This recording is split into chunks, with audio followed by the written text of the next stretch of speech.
Assalamualaikum warahmatullahi wabarakatuh. Perkenalkan, nama saya Ainil Fitriah dengan NIM 2216050039 dari program studi Perbankan Syariah A. Baik, di sini saya akan menjelaskan soal UAS statistika lanjutan dengan menggunakan program SPSS. Baik, pada soalan pertama yaitu menguji apakah distribusi dari nilai statistika dari 30 mahasiswa jurusan statistika normal atau tidak. Berikut adalah data nilai statistika dari 30 mahasiswa jurusan statistika sebagai berikut. Dapat dilihat pada data tersebut, di mana yang bakalan dicari yaitu A. Ujilah data di atas menggunakan uji Kolmogorov Simorov dengan membuat langkah-langkah pengujian hipotesisnya secara urut dan jelas, mulai dari hipotesis HO dan H1 hingga kesimpulan dan interpretasi gunakan alfa 0,05. Yang ke B, buatlah statistika deskriptifnya dan berikan interpretasi rata-rata, simpangan baku, nilai minimum dan maksimum dari data di atas. Baik, dari jawabannya itu yang pertama, langkah-langkah pengujian hipotesisnya.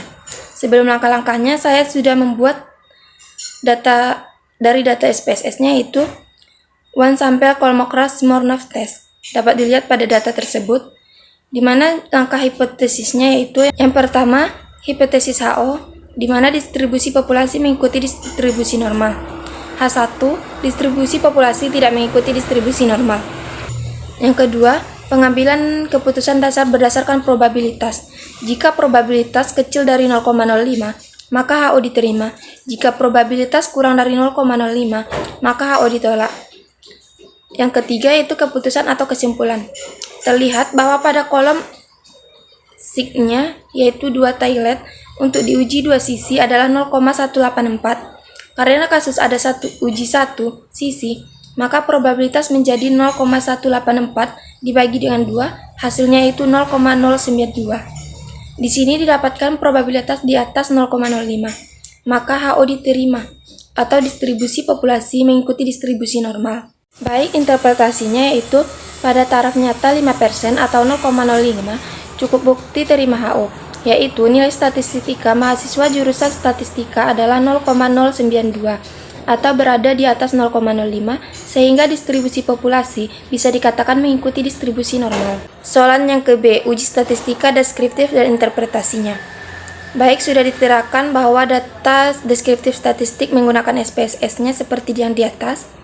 Yang pertama, rata-rata atau mean. Sejumlah 73,1893. Interpretasinya, dari pengelolaan 30 sampel menggunakan SPSS diperoleh rata-rata dari 30 nilai statistika mahasiswa adalah 73,1893. Yang berarti bahwa nilai rata-rata dari pengelolaan data menggunakan SPSS adalah 73,1893. Yang kedua, simpangan baku. Simpangan bakunya berjumlah 1,86.654. Dari pengelolaan 30 sampel menggunakan SPSS diperoleh standar error atau data tersebar sebesar 1,86.654. Artinya bahwa sebagian besar data berada pada rentang antara 71,32.276 sampai 75,05584. Pada rentang tersebut, data kemungkinan terdistribusi normal. Yang ketiga yaitu nilai minimum.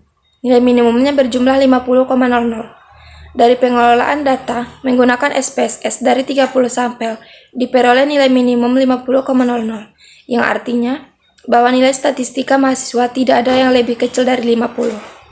Baik, yang keempat yaitu nilai maksimum berjumlahkan sebesar 86,67.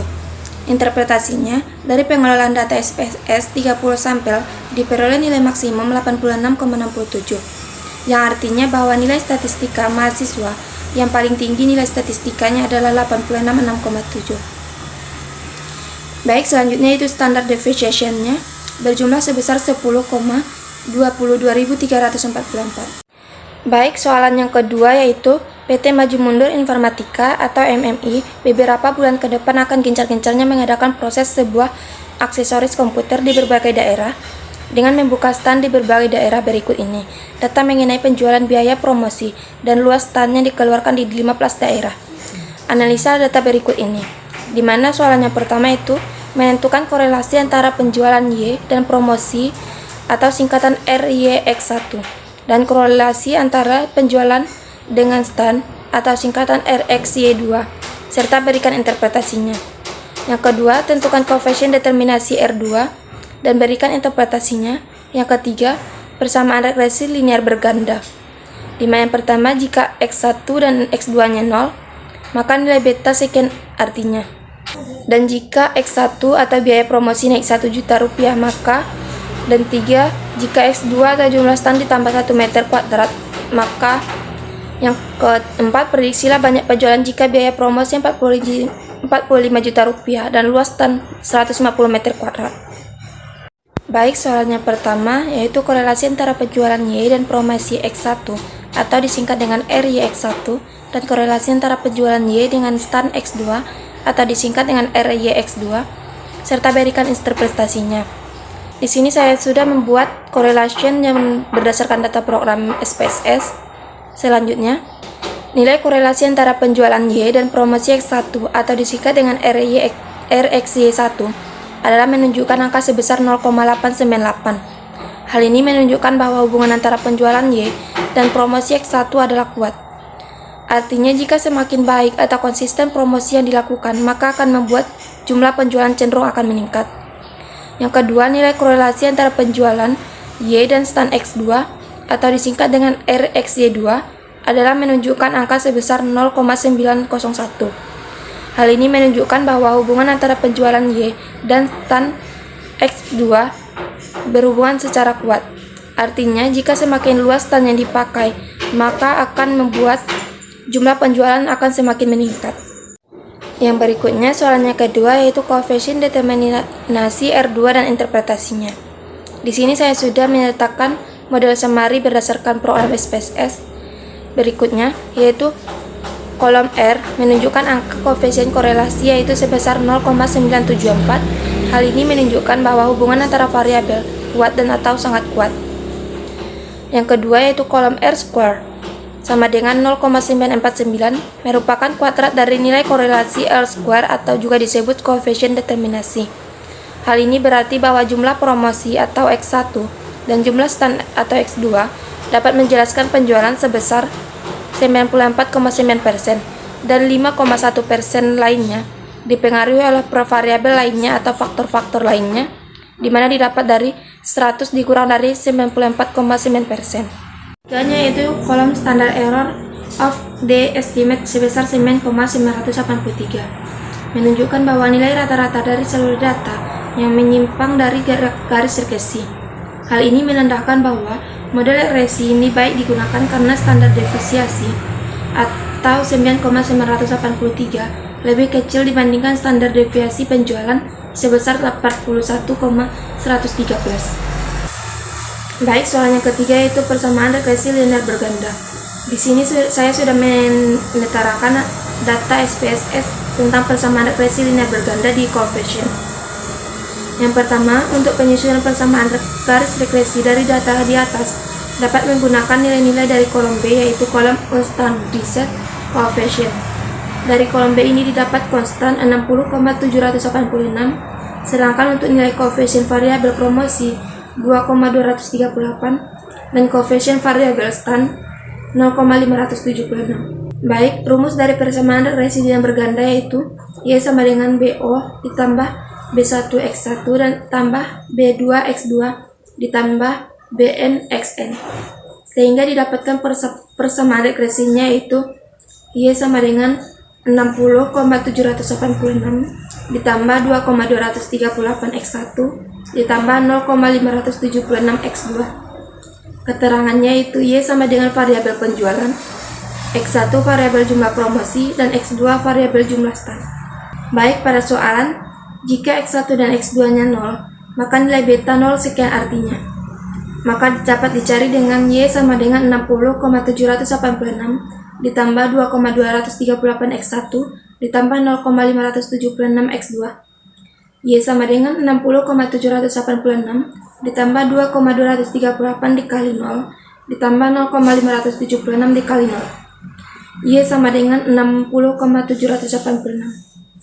Artinya di sini interpretasinya yaitu saat X1 dan X2 0, atau tidak ada promosi dan stand oleh PT Maju Mundur Informatika atau MMI, maka jumlah penjualan akan tetap yaitu 60,786, maka tidak ada penaikan.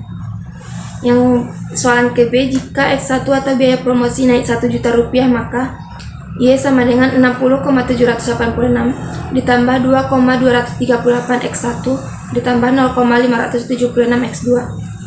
Y sama dengan 60,786 ditambah 2,238 kali dengan 1 ditambah 0,576 kali 0.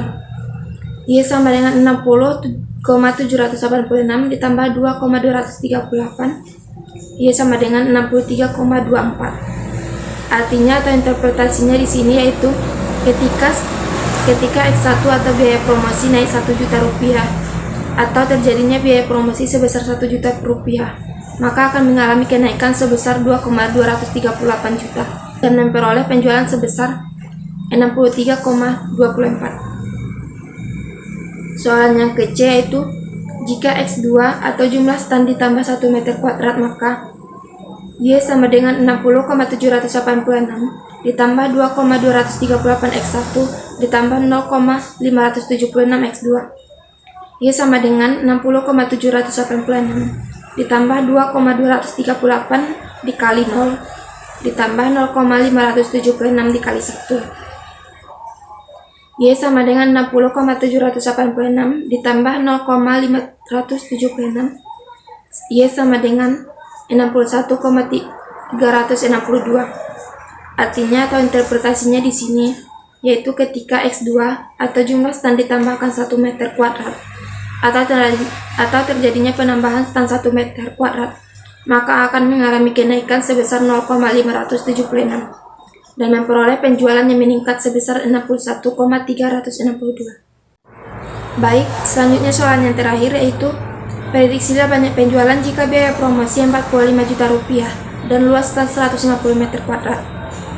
Di mana rumusnya itu Y sama dengan 60,786 ditambah 2,238 X1 ditambah 0,576 X2. Y sama dengan 60,786 ditambah 2,238 dikali dengan 45 juta ditambah 0,576 dikali dengan 150 meter kuadrat.